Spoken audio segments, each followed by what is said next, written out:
Okay, so let's start. Again, I have big privilege that I was invited by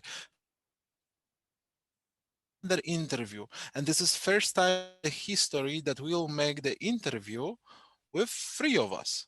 So me, former judoka, strength conditioning coach working right now in China, Felipe Sanchez, our mentor and the founder of Judo Training Info, the free resources for judo coaches, judo athletes that you can find on the website. The website will appear for sure down. And we got today the guest, amazing coach, great person from Brazil, Marcus Agostinho, working with Judo Brazilian national team with youth category and also passionate researchers.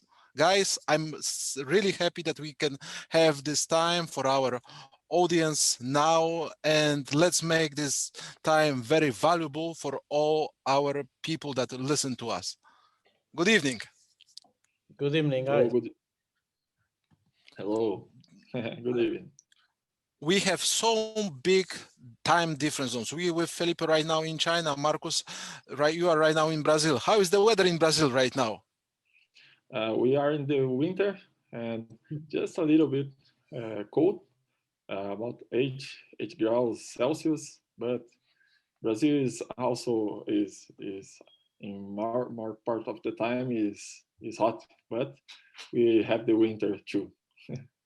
That's great you got the winter, but tell me that you think you got also the cold temperature in national team, and this is a little bit bizarre, the result from the last world championship. How you think about the results that Brazilian national team did in right now in Budapest in the world championship? What's your opinion about the result?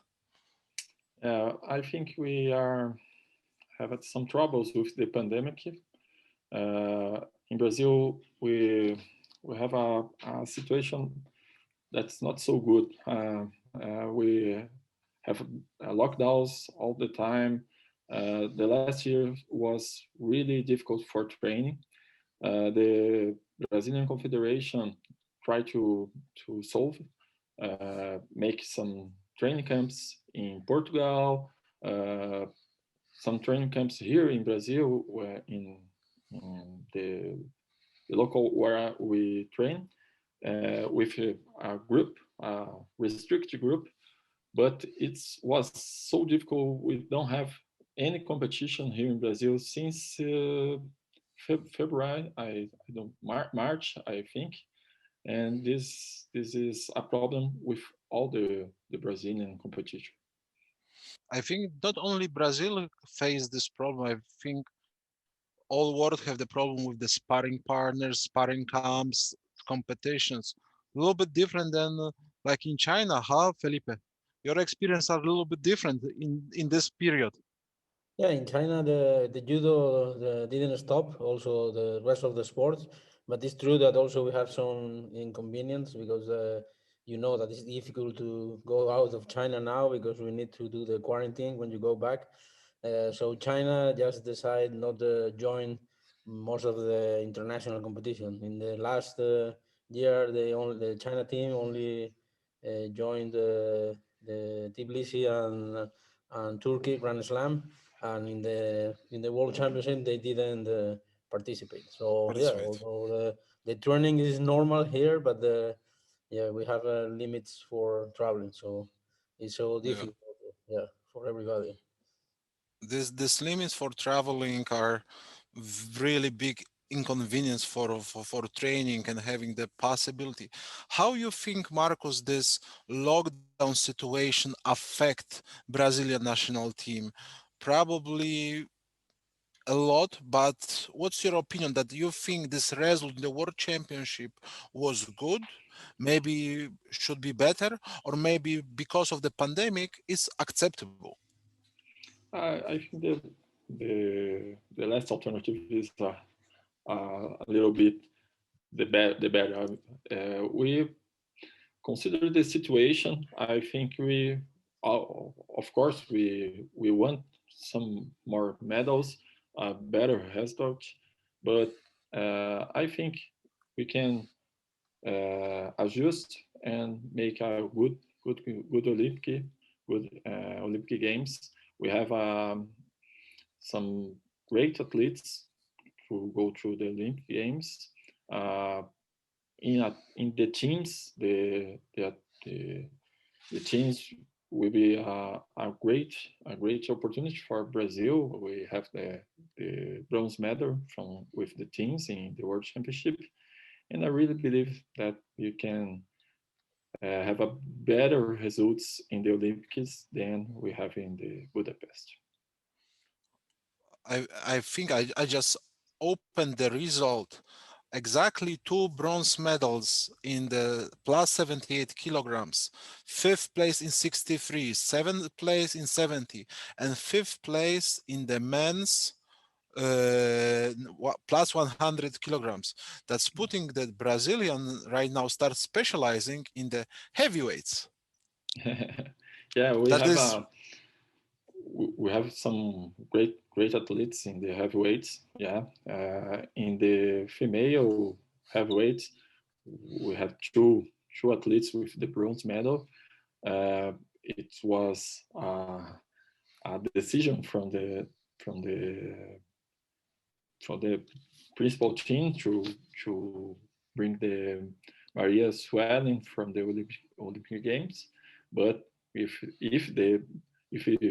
Beatriz Souza come, we think we have a good representation in this category. And also in the male, we have Davi Moura, former medalist in World Championships, and Rafael Baby. We call Rafael Silva with this nickname Baby, and I think he can go for the third medal or third Olympic medal. We will be in the really want this. We think he deserved this. He deserved this. Let's see.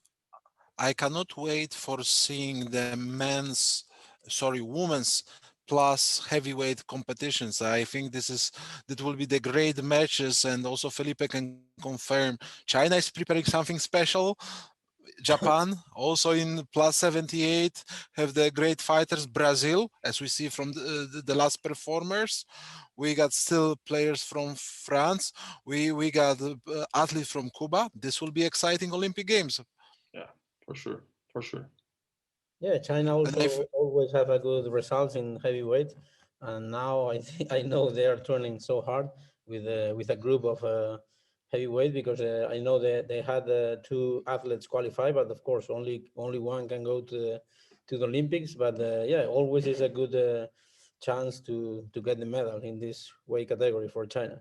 So I think they are going to train hard the next month just to prepare the medal. I think also. Yes, this is. I remember my experience working with you, Song, in 2018, exactly 2017, 2018, when she was coming back. It was really interesting. And what I know, she's still supporting a lot of athletes from her province in the Olympic Dreams race. So let's see how it will happen. But Marcus, seeing your big influence, your things you're doing online, how you will analyze the current world championship? I know the analysis of the technical part is the big part of your job. What you can tell us in summary, what do you think about this world championship from your perspective? Yeah, I like a lot to do the performance analysis. I try to do this in all the world championships since 2017. And in this last world championship, we can see some standards in the with the for the medalists. When we see the actions before the points, the attacks, we see the athletes do a lot of the attacks during the fight grips, and they try to throw and throw when they are doing the grip the grip fight, and then take the time and make the throw. I think this is something we always think that the athletes have the dominant of the kumikata for do the throw, but we see the athletes are trying to be a more opportunist, and realize the techniques immediately when he take the kumikata.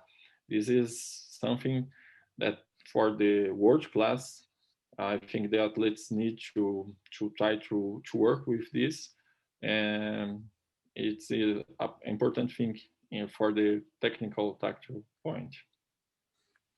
It's great when you talk about the different types, also about the kumikata and actions after. I really recommend to our people and our viewers to see your blog post. There is the great article showing the Kazan and also medalist that they was turning and attacking Nevaza techniques from kumikata and previous attacks. So you analyze this. I really want to say it's a great job. So if somebody want to check it, please go. We probably will send the link after, but this is right now continuous attacks, very big part of judo. Nobody stopping, just attack and stop. Now what we're seeing, the players want to take advantage from the movement, from rotation, and continue. And I think it's quite long time that I see this quite explosiveness coming to judo, to be much more attacking and good for people to see. What is your opinion about that? Um, we can see we can talk about some athletes to try to illustrate this. Uh, when we see Jorge Fonseca from Portugal, he was he made a great competition, and when we see he he is so explosive and opportunist. The way he put the hands on the judogi, he can throw, and uh, don't need to dominate the grip and dominate the movement for do this. I think this for men's is really important.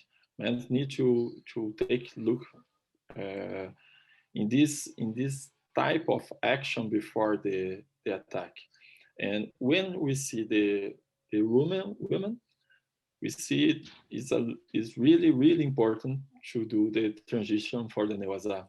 Uh, when we see the Japanese team, uh, when go to newaza is a suffer for the opponents, and we see a lot of athletes doing the newaza with some fast transition, and it is another action before the point that we coaches need to work with our athletes. I I will I can say that do the attacks during the grip fight is an important thing.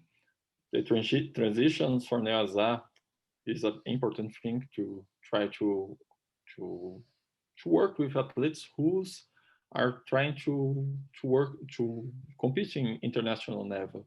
And I also will talk about the Kaeshwaza, the counterattacks. It's really important to when we see the medalist. These three things is really important to try to work as coach. From the current medalists on the World Championship, which player make most impression on you? Who steal your heart and you said, "Wow, great competition for him." I will say two athletes. Jorge Fonseca, he made a lot of points and with the change directions, doing these explosive actions. And Clarissa Agbemenot for France, I don't know if the surname is correct, like I say, but what I think is interesting for this French girl is that in this championship, she make a lot of points, win a lot of matches in the Newaza. So the opponents know she's really strong in the Tachiwaza fight, and she showed how great she is, how a great athlete she is, uh, because she go for the Newaza, don't depends just for the Tachiwaza fight. She know that the opponents will difficult his life in the Tachiwaza, and don't miss any opportunity in Newaza. I think this is important thing to say about that. I would like I, to ask, sorry, Bart, about Newasa, Marcus, because you are working with young athletes in Brazil. I know, for example, in China and also in Spain, sometimes we have the same problem that, for example, if you are training in a small gym, not very big dojo, sometimes you need to, to do the tachiwasa randori, but you can't continue because maybe it's high risk for the others to throw the opponent and get injured. Yeah. So now, for example, in China, my athletes, we have a good dojo, but also sometimes they didn't continue Newasa. This is what I say, hey, you must continue. Also, we are doing some exercise just to work on these aspects. So what do you think about that? Do you have the same problems in Brazil, or for example in the national team? How do you work to improve these aspects in the in your athletes? We have the same problem in Brazil, and when we are in a training camp with the athletes, the, the best athletes for Brazil, we try to stimulate this. In the first training, we try to work just transition for the athletes know the importance and try to do this all the training camp. We are in a 10 days training camp. The first training is transition.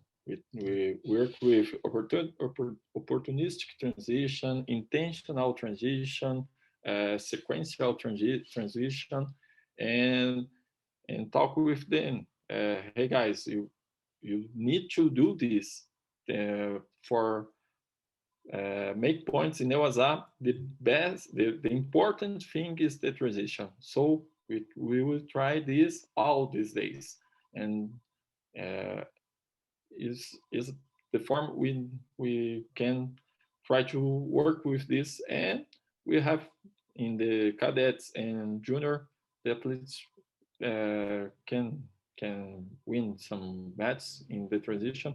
I think this is a fast thing to work. When you try to put a new technique in tachuaza, the athletes will have some time to can do this in the randori and in the competition. But transition and newaza is fast. We just have to practice, and we try to do this in the training camps. And another question about the Newasa, because in Brazil, at least a few years ago, they have a really good level. Maybe because many athletes they also practice the Brazilian Jiu-Jitsu, or many of the coaches they have a good knowledge about the Brazilian Jiu-Jitsu. So I think the new rules about the try to follow more time in Newasa maybe is a good advantage for Brazilian team. What do you think? Um, uh, Brazilian Jiu-Jitsu is quite different from for judo in the Newaza. We have you have in the Brazilian Jiu-Jitsu uh, a long time to do the things. But I think the Brazilian Jiu-Jitsu codes have a great methodology for explain the details from some things that we can do in judo. Uh, my partner coach in the cadet team is black belt in jiu-jitsu and make a great job to show some exercise before the technique for the athletes can improve some drills, some exercise drills for improve the motor skills, and then go to simple things that can be fast as the judo need. Uh, I think the Brazilian Jiu-Jitsu, the methodology is, in especially the drills, the exercise, is something we can use in the judo.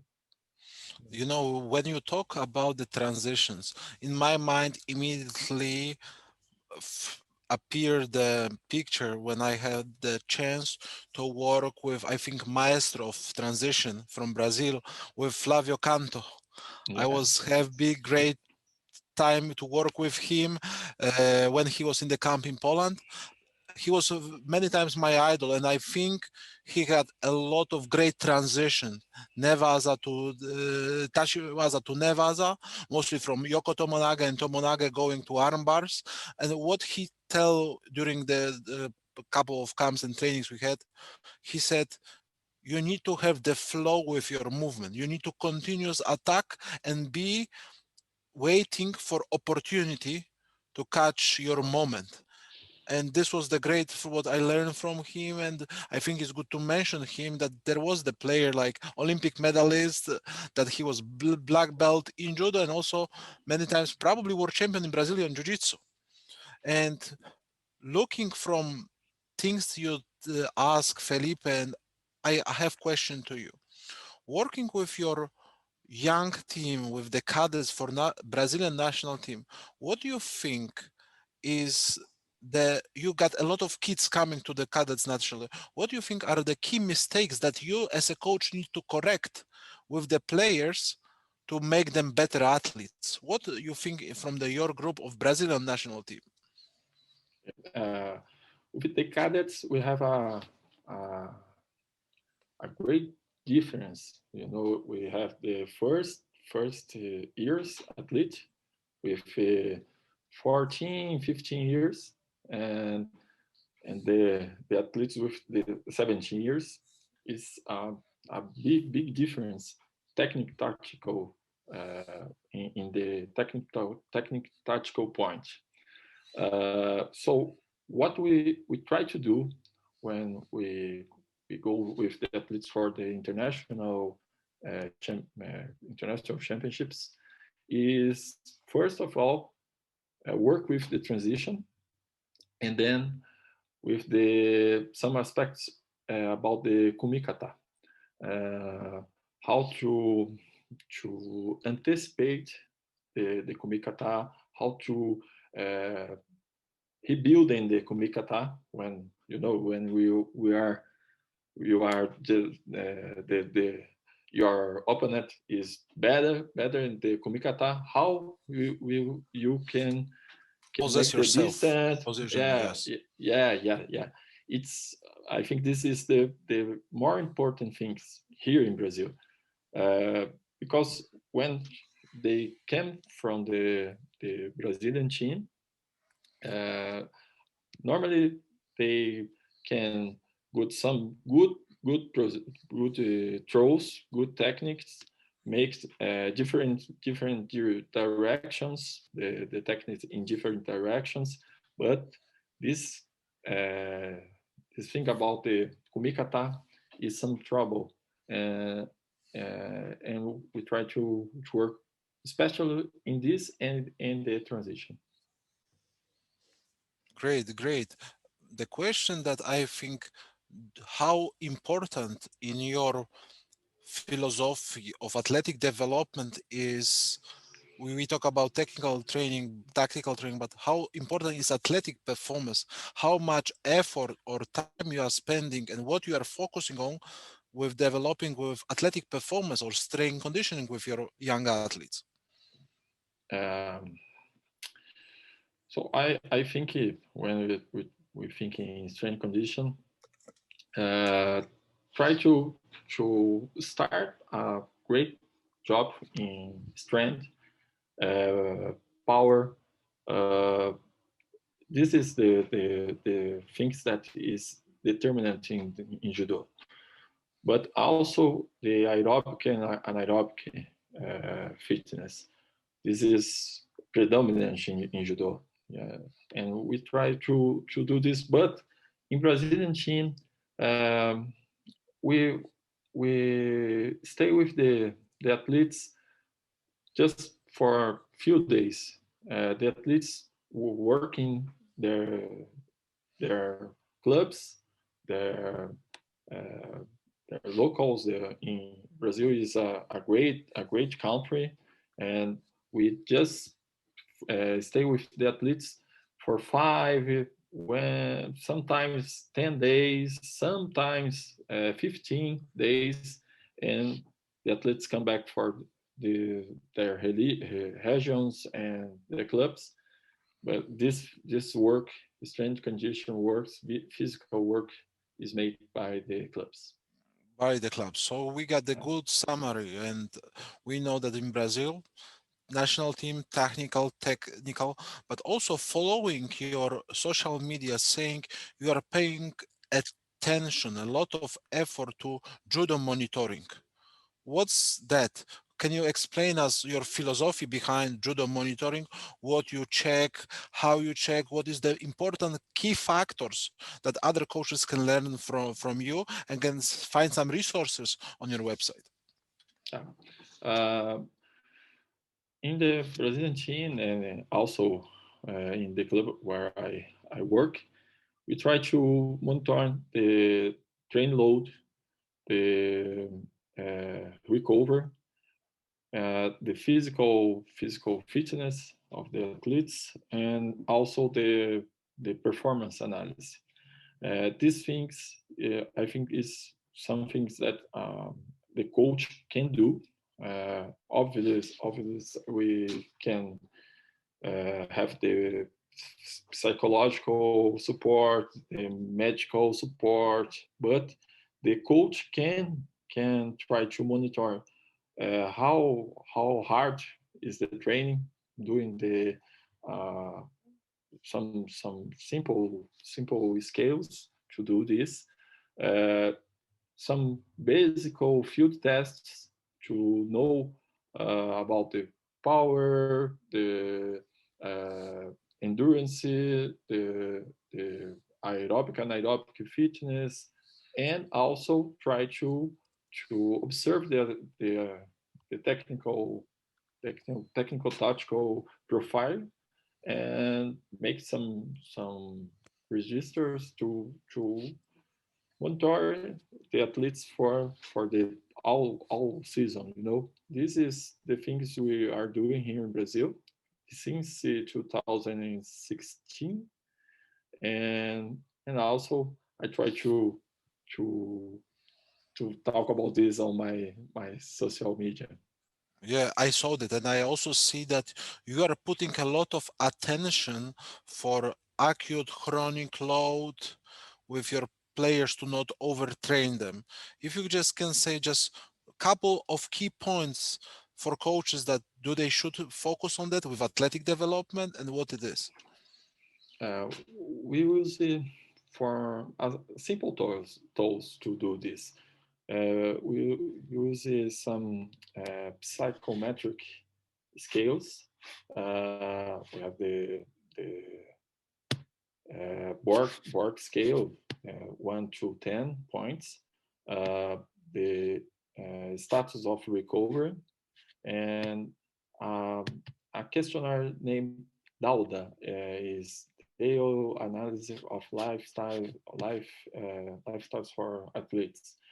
It's simple to us that we can know about the stress, know about how hard was the training for the athlete, and with this information, we can know when we need to change some part of the training, reduce or increase the training to try to make the athletes improve their fitness status and also the technical tactical profile. I think the coach need to do this. I also saw Felipe doing this with the Chinese athletes, and I think this is something easy, but not everyone in judo do this, and we try to bring this to to others. yeah. Great. Felipe, you are the master of monitoring. Probably many people follow you and seeing how you measure RP, POMs, acute chronic load, monotony of the training, strains, all of this. So I think there are a lot of great information we can find on judotraining.info, and there's totally free resources for coaches, and I really invite you to check it.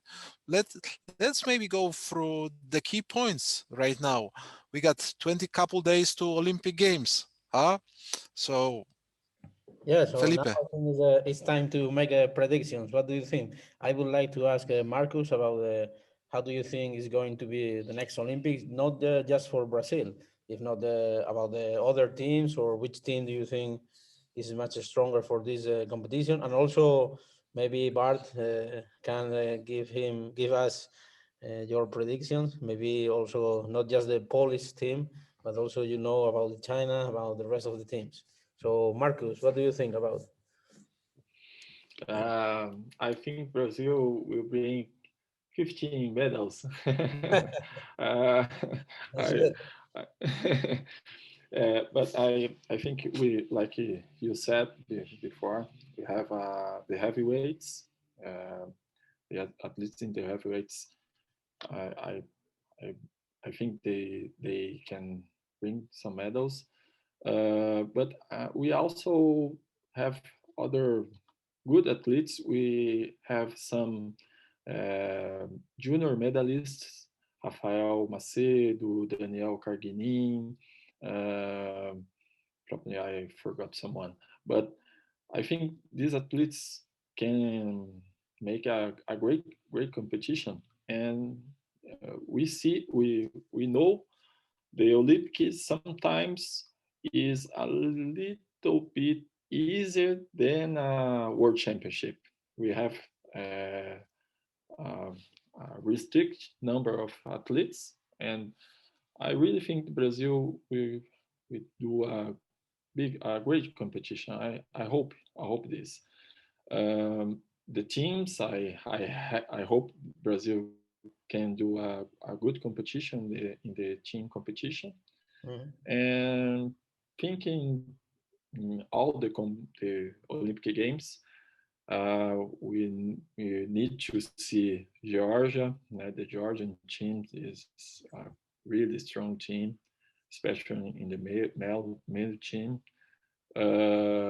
France, I think France will come with a great athletes for these Olympics, and also the Russian Federation. I mean, always is strong. Let's see. We don't talk about Japan because it's going. Ah, Maybe it's not I, in. I, Japan, we know is a point out of the curve is outsider, but we talk about the others, the other countries a part of Japan. Yeah, today I was checking the last results about just to check the last Olympics, and I saw that Brazil, I think they won the three medals, and one gold and two bronze, I think, in Rio. Yeah, And yeah, I think the Japan, they got, I think, three gold medals, I think. So yeah, let's see what happened in Tokyo this year. yeah. So, Bart, what do you think about the next? This is a great question. I already did my small analyze. For sure, I agree. For Japan, this will be special Olympics. They preparing for this Olympics since the big problems what they face in London. So this is going the step by step new generation of athletes, and I really believe that the Japan will have the great success. But seeing the realistic what after World Championship put in my mind that Spanish national team will be very strong. They have couple great chances to make surprises. As we know, female France team that under the new direction, because as we know a couple months ago the French Federation changed all federation coaches and also try to make a little bit shift to the new type of training and come back to the roots of the French judo. I think German team have can be very strong, but I will think also that Belgium, we cannot lose our eyes from Belgium.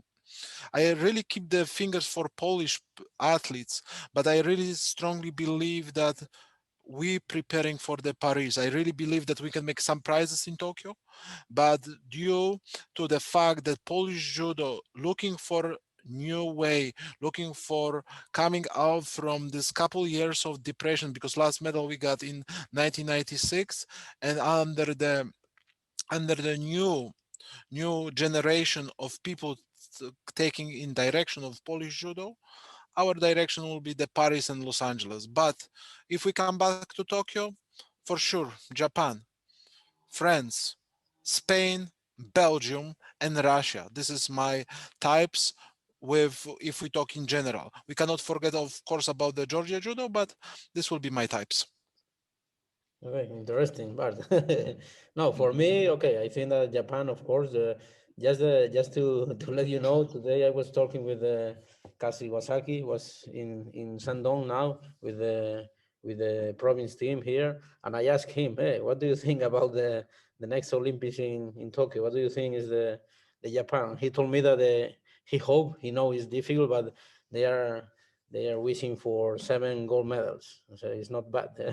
But who knows? I think it's not easy. But yeah, I think playing at home always with also no any foreign in the public maybe is much much easier for them. I don't know.